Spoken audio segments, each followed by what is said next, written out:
All of us are humans, and all humans are the same Nous sommes in tous des regard êtres to their humains, nature et tous les humains sont and their semblables en ce qui needs. concerne leur nature God et made leurs us besoins.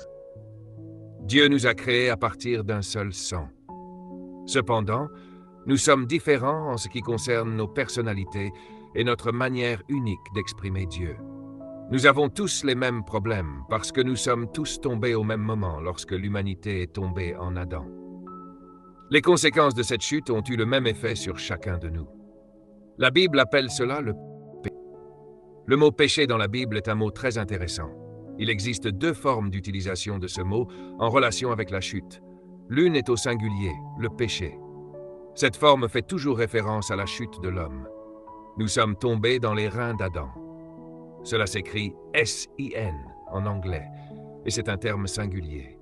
Ce mot vient à la fois de l'hébreu Ancien Testament et du grec Nouveau Testament, et il signifie la rébellion contre la volonté de Dieu. Ainsi, le péché ne désigne pas simplement des choses que vous faites. Le péché est plutôt une dislocation. Vous avez perdu le contact ou la relation directe avec la volonté de Dieu. Vous avez violé le dessein de Dieu. C'est exactement ce qu'Adam a fait. Adam est sorti de sa relation avec Dieu. En sortant de cette relation, il a également perdu sa position avec Dieu. Il a perdu sa position de relation avec lui. Lorsque la Bible dit qu'Adam a péché, cela signifie qu'il s'est déplacé de la position qui le maintenait dans une relation correcte avec Dieu. Il a donc brisé la volonté de Dieu, le but de Dieu et le désir de Dieu pour l'homme. Cela s'appelle le péché. C'est pourquoi ce péché est appelé l'injustice, unrighteousness. Notez bien ce mot.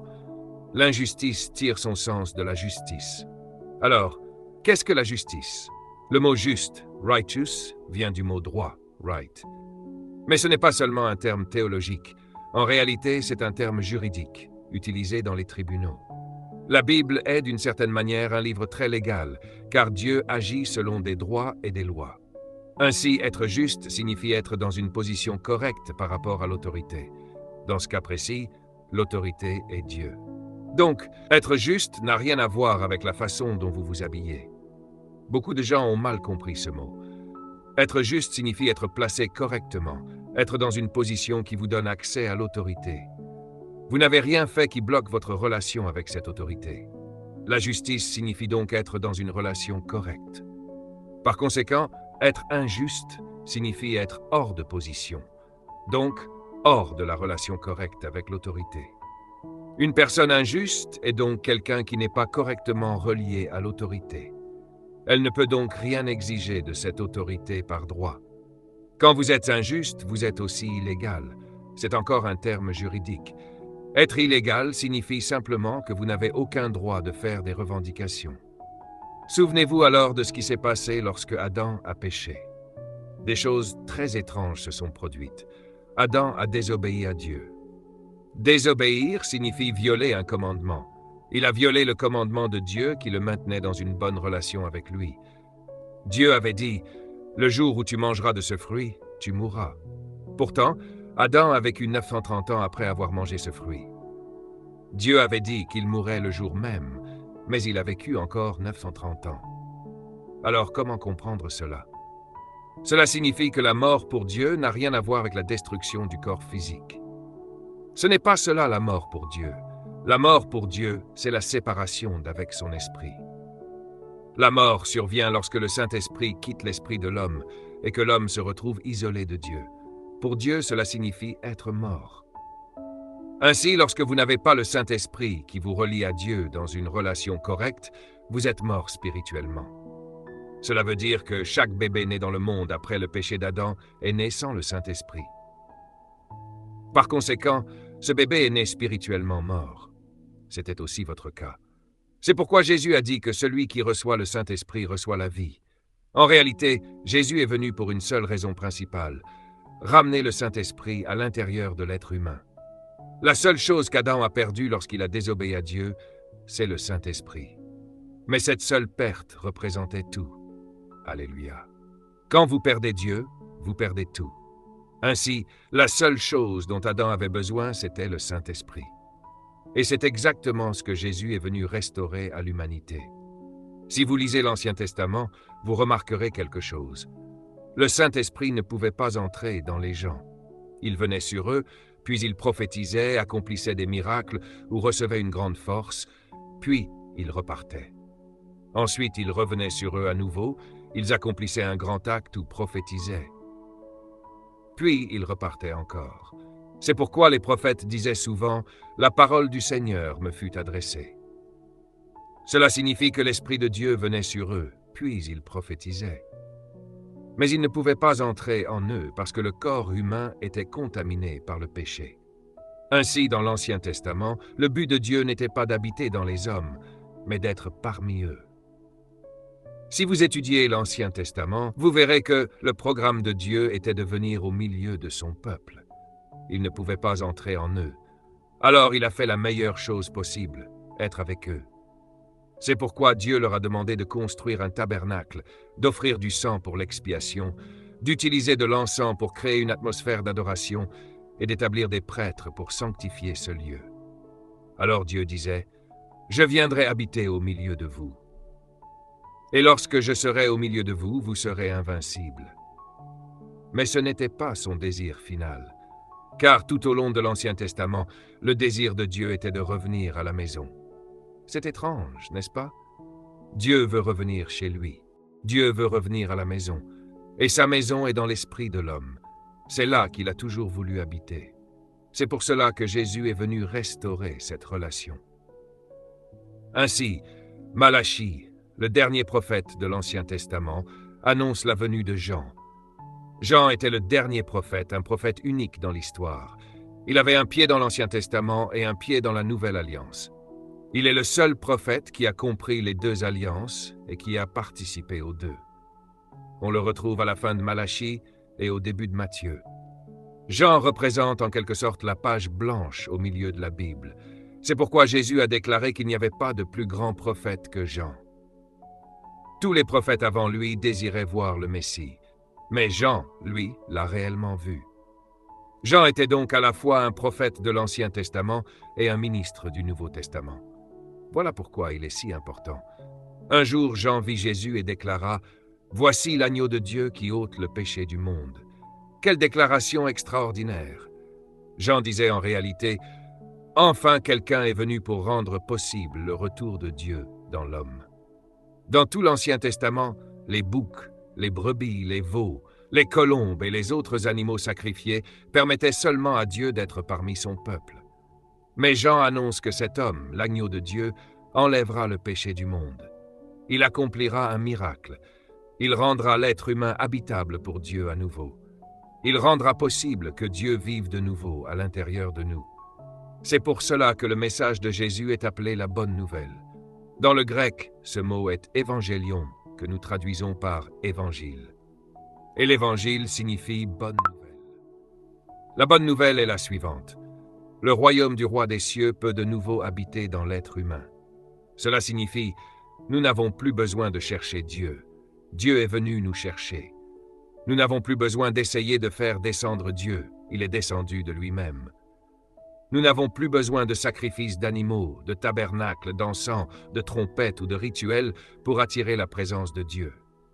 Dieu a envoyé son propre agneau. Il a offert son propre sacrifice. Son sang nous purifie et nous nettoie. Grâce au sang de Jésus, notre conscience et même notre corps sont purifiés. Il n'y aura plus jamais besoin d'un autre sacrifice. Il a fait un travail tellement parfait que le Saint-Esprit ne vient plus seulement parmi nous, mais il vient habiter en nous. Et je remercie Dieu pour Jésus-Christ. C'est ce qui distingue Jésus de Muhammad, de Gautama Buddha, de Haile Selassie, du mouvement Krishna, de Sun Myung Moon ou encore de Baha'u'llah. Aucun d'eux n'a pu résoudre le problème du péché pour que nous devenions des vases saints dans lesquels le Saint-Esprit peut habiter. C'est pour cela que nous adorons et louons Dieu pour Jésus. Ce soir, je veux vous parler d'un sujet intitulé « Le royaume des rois ignorants ». Je l'ai dit des milliers de fois et je le répète encore, le plus grand ennemi de l'homme n'est pas le péché, ni Satan, c'est l'ignorance. Le péché n'est pas le plus grand problème de l'homme, car Dieu avait déjà réglé le problème du péché avant même que l'homme ne pêche. La Bible dit clairement dans le livre de Book of Revelation, Voici l'agneau qui a été immolé avant la fondation du monde. Cela signifie que Dieu avait déjà préparé la solution avant même que l'homme tombe. Le péché n'a donc pas surpris Dieu. Dieu n'a pas été choqué lorsque Adam a péché. Dieu était déjà prêt. Donc le péché n'est pas le problème principal. Satan non plus n'est pas le plus grand problème de l'homme.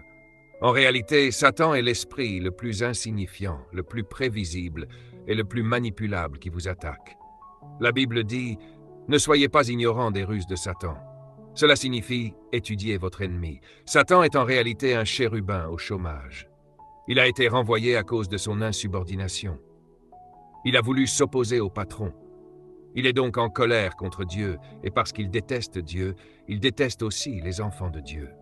Chaque fois qu'il voit un être humain, il voit l'image de Dieu. Il y a aussi quelque chose d'important. Satan est illégal sur la terre. Pourquoi? Parce que les seuls esprits qui ont le droit légal d'être sur la terre sont les esprits qui vivent dans un corps fait de poussière, un corps humain. Tout esprit qui est sur la terre sans corps humain agit illégalement. C'est pourquoi aucun ange n'a reçu l'autorité de dominer Satan sur la terre. Les anges sont aussi des esprits sans corps, donc ils sont également illégaux sur la terre. Le seul être à qui Dieu a donné l'autorité sur les esprits sur la terre, c'est l'être humain. Il n'y a pas le mot « le » dans la phrase « les cieux et la terre » dans le texte original. Pourquoi? Parce que lorsque vous ajoutez « le », vous donnez au sujet une référence, un moment et un lieu précis. Mais Dieu a refusé que ce mot soit placé dans la phrase et il s'est assuré que Moïse ne l'ajoute pas. Car si on mettait « le », cela voudrait dire que Dieu a commencé quand le commencement a commencé. Mais Dieu dit « non ». Je n'ai pas commencé quand le commencement a commencé. C'est moi qui ai commencé le commencement. C'est très important parce que nous ne devons pas confondre le commencement avec Dieu. Le commencement a commencé lorsque Dieu l'a commencé. Donc Dieu est plus grand que le commencement. Il est avant la Genèse. Le mot Book of Genesis signifie d'ailleurs commencement. Dieu a donc commencé tout ce qui a commencé. Il a initié le début. Alléluia. Cela signifie qu'avant que quoi que ce soit existe, Dieu esté. Je le répète, avant que quoi que ce soit existe, Dieu esté. La Bible le dit aussi dans Gospel of John chapitre 1. Au commencement était la parole était avec Dieu, et la parole était Dieu. Et plus loin il est dit que toutes choses ont été faites par lui. Dans Epistle to the Hebrews chapitre 11, il est écrit que nous comprenons par la foi que les mondes ont été créés par la parole de Dieu. Cela signifie que tout ce qui existe a été créé par Dieu. Rien n'a réellement commencé à exister avant que Dieu ne le fasse exister. Donc tout ce qui existe a commencé lorsque Dieu l'a commencé. Avant que Dieu ne le commence, cela n'existait pas. Cela veut dire que tout ce qui existe était en Dieu, parce qu'il y a eu un moment où il n'y avait rien d'autre que Dieu. Avant que quoi que ce soit n'existe, il n'y avait que Dieu. Donc si vous aviez rencontré Dieu avant la création, vous l'auriez trouvé debout sur rien, au coin de nulle part. Et si vous lui aviez serré la main, vous auriez serré la main de tout ce qui allait exister, sans le savoir, parce que tout était en Dieu. C'est pourquoi dans Book of Psalms, il est écrit que la terre et les montagnes ont été enfantées par Dieu. L'image utilisée est très forte. Dieu est comme s'il portait l'univers en lui, et il a donné naissance aux planètes, aux étoiles, aux galaxies et au système solaire. Tout est sorti de Dieu. C'est pourquoi il est la source de toute la création. Dieu est donc le commencement du commencement. Il a commencé le début et il terminera le début. C'est pour cela qu'il est l'alpha et l'oméga. Il est en dehors de l'alpha, parce que c'est lui qui a commencé l'alpha. Dieu vit dans l'éternité, puis il a créé le temps. Le temps a commencé avec la création dans Genèse, et un jour Dieu mettra fin au temps. Ensuite, la Bible dit « Dieu créa les cieux et la terre ». Mais le verset 2 pose un problème, car il décrit 3 choses qui ne ressemblent pas à Dieu. Le verset dit « La terre était sans forme et vide, et les ténèbres étaient à la surface de l'abîme ». 3 problèmes apparaissent ici. Le désordre sans forme signifie qu'il n'y avait pas d'ordre établi. Tout était présent sur la terre, mais rien n'était à sa place. Les nuages étaient au sol, l'atmosphère s'était effondrée, l'eau recouvrait la terre était sous l'eau. Les animaux et les arbres étaient prisonniers sous les eaux. Tout existait, mais tout était au mauvais endroit. Le chaos. Le mot vide signifie confusion ou chaos. La terre était désordonnée et confuse. Les ténèbres. Le mot ténèbres dans l'hébreu ne signifie pas simplement absence de lumière. Il signifie ignorance ou absence de connaissance du but. Cela veut dire que tout ce qui existait ignorait pourquoi il existait. La mer ne savait pas pourquoi elle existait. La terre ne savait pas pourquoi elle existait. Les arbres ne savaient pas pourquoi ils existaient. Tout était ignorant de son but, et Dieu appelle cela les ténèbres. Ainsi, les trois problèmes étaient désordre 2, confusion, 3, ignorance. Et nous savons que Dieu n'est pas l'auteur de ces choses. La Bible dit que Dieu fait toutes choses avec ordre. Donc quand quelque chose est désordonné, cela ne vient pas de Dieu. Regardez la création, les motifs d'une orange, les rayures d'un zèbre, la position de vos yeux et de votre nez. Tout est organisé avec précision. Dieu est un Dieu d'ordre. Même dans la relation entre le Père, la parole et l'Esprit, il y a un ordre. Le Père a créé les cieux et la terre par la parole, par la puissance de l'Esprit. Mais lorsqu'il a fallu racheter la terre, Dieu a envoyé la parole. La parole est venue accomplir son œuvre. Et c'est là que la suite du message continue. Il dit « Je vais m'en aller, mais un autre viendra. Il fera son œuvre pendant que je serai assis, car je ne peux pas être là pendant qu'il travaille. Il parlera pour moi. Dieu est un Dieu d'ordre. » Donc nous savons que Dieu n'est pas responsable de ce que nous voyons dans Book of Genesis, chapitre 1, verset 2. S'il y a désordre, ce n'est pas Dieu qui l'a produit. Alors la question est, qui l'a fait? Nous savons que lorsqu'il y a du désordre, le diable est à l'œuvre. En réalité, le premier grand problème de la Bible commence avec ce verset, le problème du désordre. Et c'est encore le plus grand problème du monde aujourd'hui. Quand les rôles sont inversés, quand les responsabilités sont mélangées, il y a désordre. Quand les enfants dirigent la maison au lieu des parents, il y a désordre. Quand quelqu'un essaie de prendre une place qui n'est pas la sienne, il y a désordre. Regardez simplement le monde. Beaucoup de nos problèmes viennent du manque d'ordre. Le désordre produit la confusion. Pourquoi l'ordre est-il si important? Parce que le désordre mène au chaos. La confusion est le résultat du désordre. La Bible dit que Dieu n'est pas l'auteur de la confusion. Donc là où il y a confusion, Dieu n'est pas à l'œuvre. Si vous êtes confus dans un domaine de votre vie, arrêtez-vous et examinez les choses. Il est très probable que quelque chose soit hors de sa place. Exemple, si vous êtes confus financièrement, examinez vos dépenses. Peut-être que vos priorités sont désordonnées. Vous achetez des choses dont vous n'avez pas besoin. Vous vivez au-dessus de vos moyens. C'est un problème d'ordre. Même dans le mariage, s'il y a confusion dans une relation, c'est souvent qu'il y a du désordre quelque part. Le troisième problème, les ténèbres. La Bible dit que Dieu est lumière et qu'il n'y a aucune ténèbre en lui. Les ténèbres ne signifient pas seulement l'absence de lumière physique. Dans la Bible, le mot signifie ignorance. Cela veut dire absence de connaissance du but. Dieu n'est jamais dans l'ignorance. Il sait pourquoi il a créé chaque chose, où chaque chose doit être, ce que chaque chose doit faire. Dieu est omniscient, c'est-à-dire qu'il sait tout. La solution de Dieu. Quelle est la première chose que Dieu fait pour corriger le chaos? Dans Genèse 3, la Bible dit « Dieu dit que la lumière soit ». Beaucoup pensent que Dieu parlait du soleil, mais le soleil n'a été créé que plus tard, au verset 14, donc ce n'était pas la lumière physique. Dieu proclamait en réalité la connaissance. Dans la pensée hébraïque, lumière, connaissance, ténèbres, ignorance. Dieu disait donc que la connaissance vienne.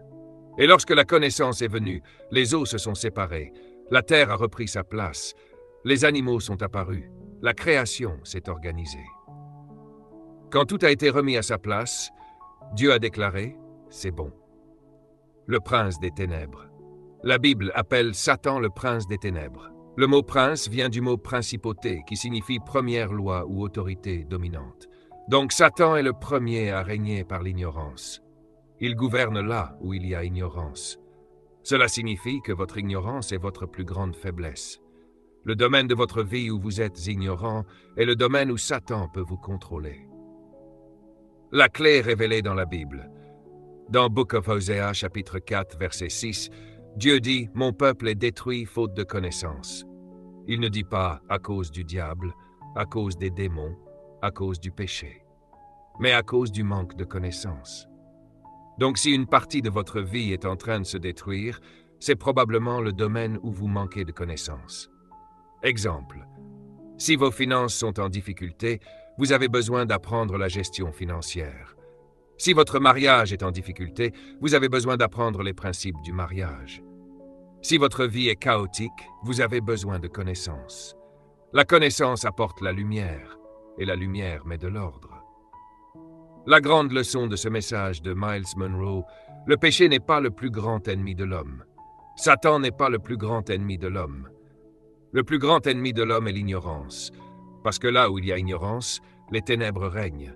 Et là où la connaissance arrive, la lumière revient, et l'ordre est restauré.